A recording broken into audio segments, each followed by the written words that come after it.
देखो जब भी हम सब हेयर को, किसको बच्चा, हेयर को रब करेंगे किससे, इबोनाइट, और तो हेयर पे कौन चार्ज आता बताओ, बहुत नेगेटिव, पक्का ना। और इबोनाइट पे क्या आता बच्चा, हेयर को इबोनाइट से जब रब करोगे तो हेयर पे क्या आएगा, प्लस, और इबोनाइट पे क्या आएगा, माइनस। लेकिन सवाल यूं था कि आखिर फ्रिक्शन करवाने सर क्या होता है कि चार्ज प्रोड्यूस होता है ना बच्चा।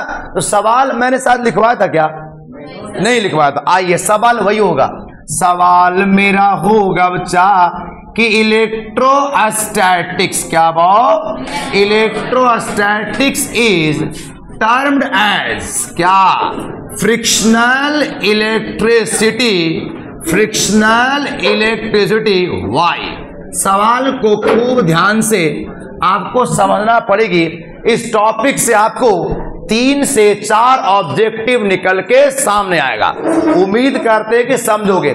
हे बच्चा कि मैं सवाल का लिखा, इलेक्ट्रोस्टैटिक्स इज टर्म्ड एज, मतलब क्या, इलेक्ट्रोस्टैटिक्स को कहा जाता है क्या, फ्रिक्शनल इलेक्ट्रिसिटी वाई।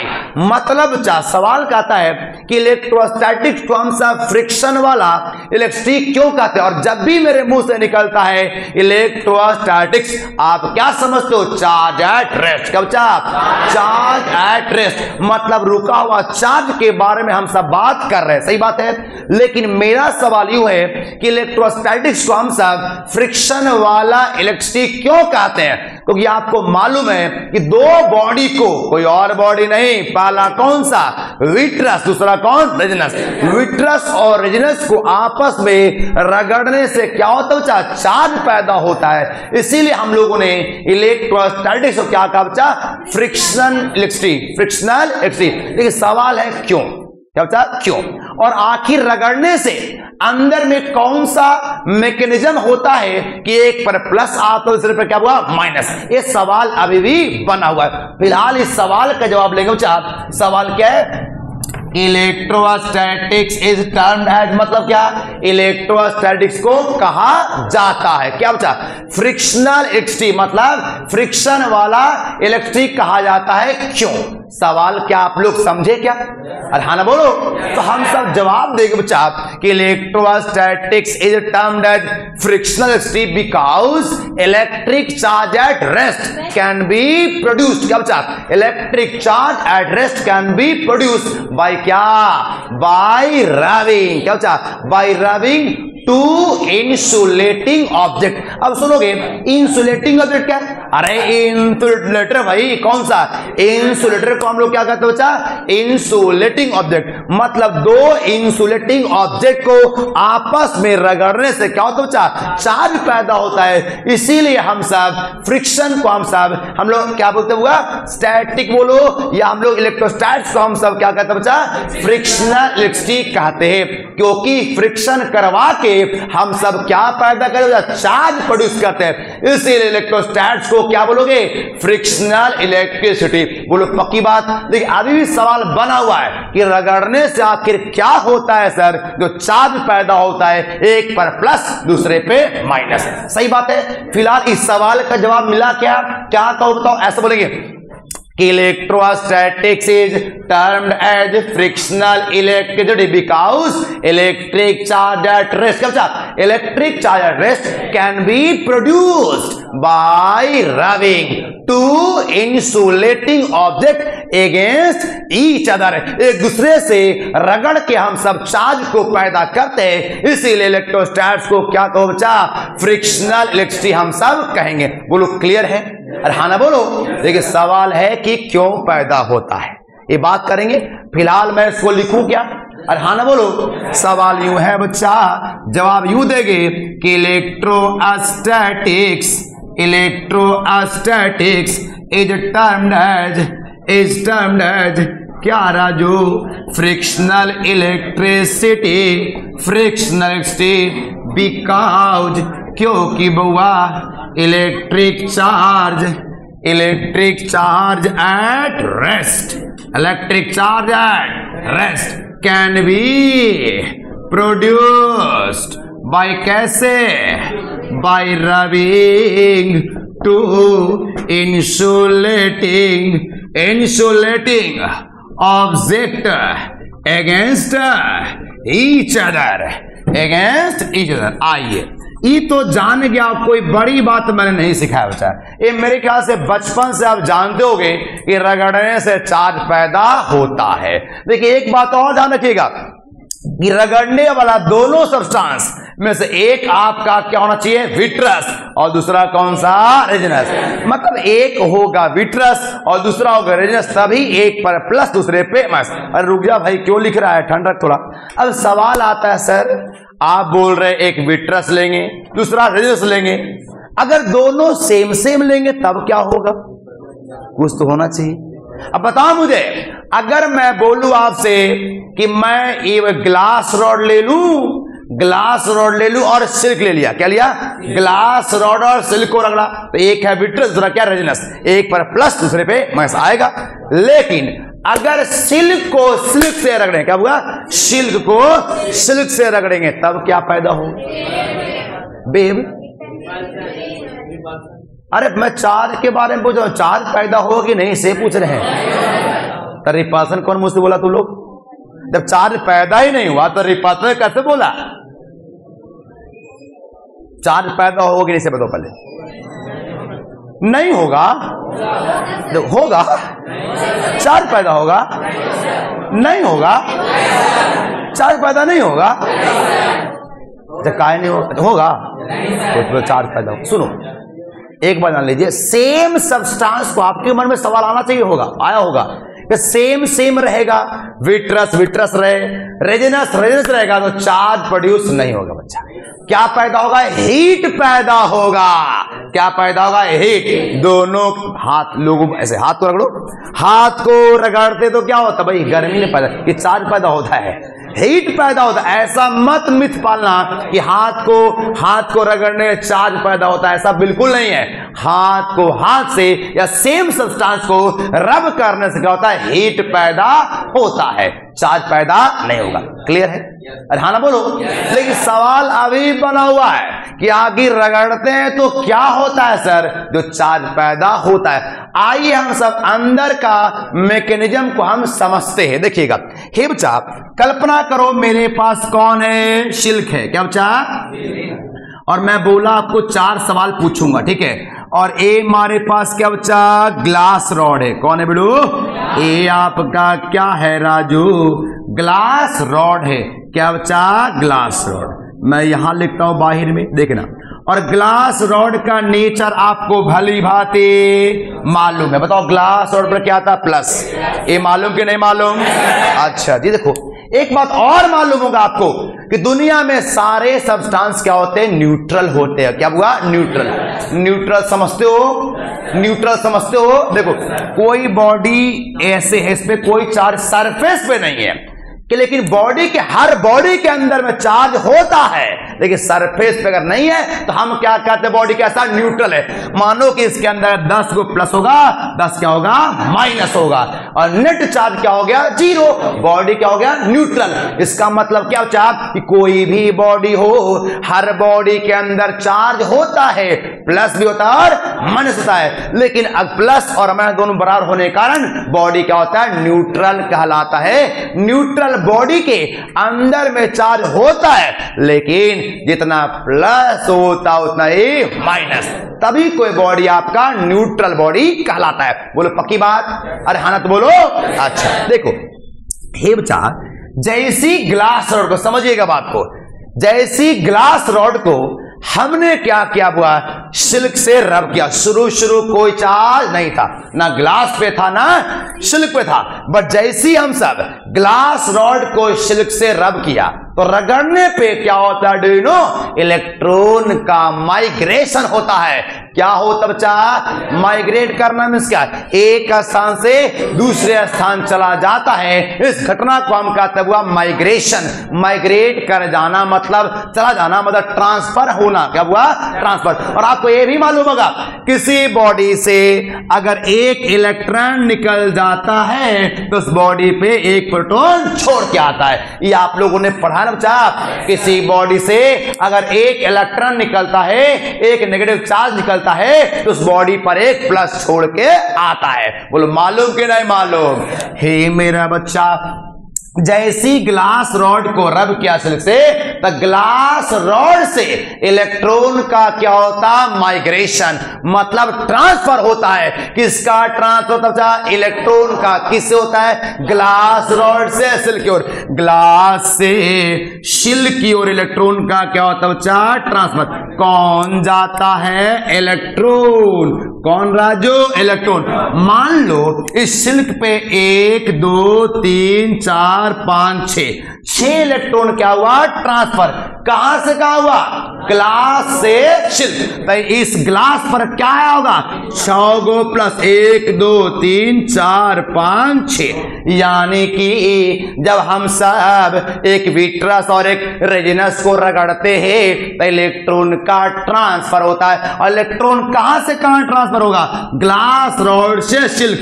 तो सिल्क पर क्या आ जाएगा? माइनस, और ग्लास पर क्या आ जाएगा? प्लस। इस प्रकार से फ्रिक्शन करवाने से चार्ज पैदा होता है। अब आपसे कोई पूछेगा कि बताओ भाई, आखिर रगड़ने से चार्ज पैदा क्यों होता है? तो बोलना क्योंकि इलेक्ट्रॉन का माइग्रेशन होता है। कहां से कहां होता है? विट्रस से रेजिनस, विट्रस टू रेजिनस, मतलब ग्लास रॉड से सिल्क और इलेक्ट्रॉन का क्या होता हुआ? ट्रांसफर। और जिस पे इलेक्ट्रॉन जाता है वह बॉडी नेगेटिवली चार्ज बन जाता है, और जिससे निकलता है वो बॉडी कैसा? पॉजिटिव चार्ज बन जाता है। रहना बोलो। तो कोई पूछेगा आपसे कि बताओ भाई, रगड़ने से चार्ज क्यों पैदा होता है? तो क्या बोलोगे? कि because of transfer of electron from vitreous to resinous. बोलो पक्की बात? अच्छा जी, तो मैं इसमें नोट में लिखना चाहूंगा, बोलेंगे कि electric charge is produced due to क्या बचा? Due to migration of electron from कहां से कहां हो बचा? From glass rod to silk. Glass rod से सिल्क और इलेक्ट्रॉन का क्या होता? माइग्रेशन। बोलो क्लियर है? फ्रिक्शन से चार्ज क्यों पैदा होता है, क्या बता पाओगे राजू? पक्की बात। अब 4 सवाल जैसे मैंने वादा किया था, अब चारों सवाल पूछते हैं। सबसे पहला सवाल आपके लिए पैदा हो रहा है कि जब ग्लास रॉड से सिल्क की ओर, जब ग्लास रॉड को सिल्क से हम लोगों ने रब किया, तो क्या मास का ट्रांसफर होता है कि नहीं? हाँ या ना से बोलना। Is there any transfer of mass? Tell me, yes और नो? नो। अरे मूर्खों, होता है। चार्ज गया, अब चार्ज गया मतलब इलेक्ट्रॉन गया ना, और इलेक्ट्रॉन गया तो अपना मास लेके न जाएगा।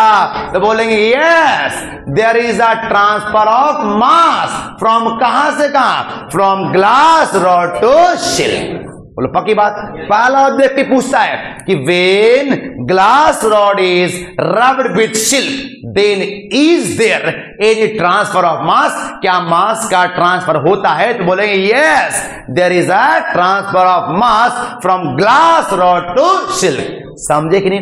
क्योंकि इलेक्ट्रॉन गया है। अब इलेक्ट्रॉन गया तो भैया अपना मास, हर इलेक्ट्रॉन का मास होता है 9.1 गुना 10 के पावर -31 किलो। Everyone knows. तो इलेक्ट्रॉन गया तो क्या अपना मास लेके नहीं जाएगा? जाएगा। एक सवाल पूछा जाता है कि क्या मास का ट्रांसफर हुआ? तो बोलेंगे यस, मास का ट्रांसफर हुआ। बोलो पक्की बात। अच्छा अब बताओ, दूसरा सवाल मैं पूछना चाहता हूं, बताना समझ पाएंगे ऑब्जेक्टिव में। दूसरा क्वेश्चन पूछते बच्चा कि अगर इबोनाइट रॉड को, किससे हुआ? इबोनाइट रॉड को हेयर से रब किया, इबोनाइट रॉड को हेयर से रब किया, then is there any transfer of mass? क्या मास का ट्रांसफर हुआ? और हाँ ना बोल। कहां से कहां हुआ? इबोनाइट से हेयर के, हेयर से इबोनाइट, हेयर से इबोनाइट की ओर। क्योंकि इबोनाइट पर कौन जा रहा है? माइनस। इलेक्ट्रॉन कहां से है? हेयर से इबोनाइट की ओर। बोलो पक्की बात। बता पाओगे? अच्छा अगर मैं पूछ दूं कि when ebonite rod is rubbed with wool, क्या बचा, ebonite rod is rubbed with wool, अगर इबोनाइट रॉड को उल से रब करेंगे then is there any transfer of mass from where to where, wool to ebonite. एकदम clear है, NCERT में direct सवाल पूछा गया, ठीक है, मैं लिख दूंगा, चलेगा क्या। अब तीसरा सवाल, दूसरा सवाल पूछता हूं। पहला सवाल क्या बोला बच्चा कि इफ ग्लास रॉड इज, मैं लिख दूं नोट में क्या, इफ या when glass rod is rubbed with क्या राजू, सिल्क, देन देयर इज क्या बबुआ, देयर इज ट्रांसफर ऑफ क्या, ट्रांसफर ऑफ मास फ्रॉम, कहां से कहां, from glass rod to silk, glass rod से सिल्क की ओर। स्टॉप राइटिंग, हेलो, सुनिएगा दूसरा सवाल। हे बच्चा, दूसरा पूछता है कि वेन आ बॉडी, एक बात ध्यान देना बुआ, कभी भी मैं बोलूंगा ना कि अगर कोई बॉडी नेगेटिवली चार्ज है, समझना पूरा कंसेप्ट को, कोई बॉडी अगर नेगेटिवली चार्ज है इसका मतलब क्या, इलेक्ट्रॉन कहीं से उसके ऊपर आया है, इलेक्ट्रॉन क्या हुआ, आया है ना। अगर बोलूं मैं कि when uh bodies positively charge, मतलब क्या, इलेक्ट्रॉन उसमें से गया है, इलेक्ट्रॉन क्या बच्चा, गया है, बोलो पक्की बात। अब दूसरा सवाल सोच के सब लोग जवाब दोगे ना। अगर मैं बोलूं कि when a body is negatively charge, the mass of body is increase या decrease, increase या decrease, increase कैसे, आया है, अब आया है इलेक्ट्रॉन तो मास से क्या, तो मास ऑफ बॉडी का बढ़ जाएगा। ये भी ऑब्जेक्टिव पूछा गया कि when a body is negatively charge then mass of body is increase, बोलो पक्की बात। अच्छा, अगर पूछूं कि when a body is positively charge then mass of body is क्या, डिक्रीज, क्योंकि इलेक्ट्रॉन वहां से गया है, मास क्या होगा, कम क्या होगा, बोलो पक्की बात। अगर कोई ऐसे पूछ दे कि when a body is charged, when a body charged then mass of body is ना, इंक्रीज भी हो सकता है, डिक्रीज। मैं सिर्फ चार्ज में बोला, प्लस माइनस का नामकरण नहीं किया, तो चार्ज में क्या बोला, तो क्या बोलोगे, में इंक्रीज और में डिक्रीज, बढ़ सकता है या फिर घटेगा, अगर प्लस रहेगा घटेगा और मान रहेगा होगा बढ़ेगा, बोलो पक्की बात। ये तीन ऑब्जेक्टिव निकला, एक मिला के क्या होगा, चार, बोलो क्लियर। क्या मैं सारा ऑब्जेक्टिव लिस्ट कर दूं? आज के बाद से कोई पूछेगा अगर आपसे कि रगड़ने से चार्ज पैदा होता है कि नहीं, तो क्या बोलोगे, हाँ। बोलोगे क्यों पैदा, क्या होता है, तो बोला इलेक्ट्रॉन का माइग्रेशन होता है, फ्रॉम कहां से कहां, विट्रस टू रेजिनस होता है, बोलो पक्की बात। मैं ऑब्जेक्टिव बना दूं क्या, नोट करो बुआ। When a body is negatively charged, negatively charged, then mass of body is, क्या होगा भाई, ए में हम लिखेंगे इंक्रीज्ड बउआ, बी में आवाज नहीं डिक्रीज्ड, सी में रिमेन्स सेम और डी में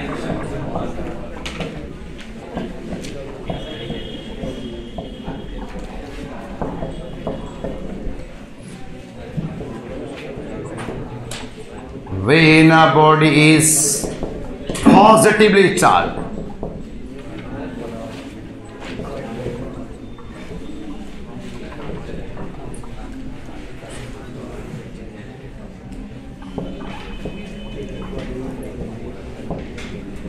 body is increased, decreased, remain same,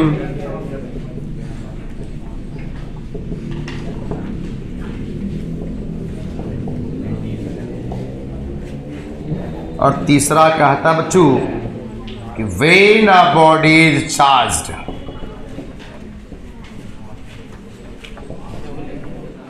then mass of body is increased, VVI objective होगा, decreased, may increase or decrease